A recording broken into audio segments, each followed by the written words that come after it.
Esiet sveicināti kārtējā elpas maģijas video, un šajā video izstāstīšu jums par to, kāpēc apzināties elpošanu ir tik būtiski. Ja, es domāju, jūs visi esat novērojuši tādu neparastu lietu savā dzīvē, ka notikumi, lietas, attiecības, situācijas mēdz atkārtoties. Jūsu reakcija mēdz atkārtoties. Un ik pa laikam rodās sajūta, ka kaut kas dzīvē iet uz rīņķi. Ir tā? Ir tā.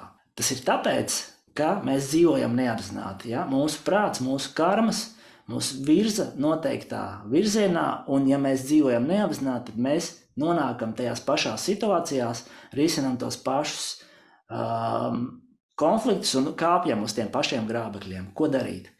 Viena lieta ir mācīties apzinātību, un kā to darīt? Viens no labākajiem veidiem ir iemācīties vērot elpu.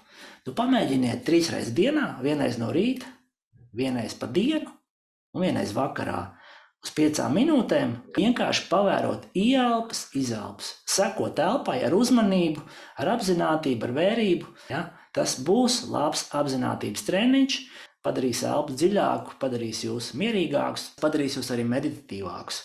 Un visbeidzot, tas ir veids, kā mēs varam iemācīties būt apzinātāki un salauzt šos te neapzinātās uzvedības paradumus. To visu arī mēs varam darīt ar elpas palīdzību. Elpai piemīt liela gudrība un maģija. Visu gaišu!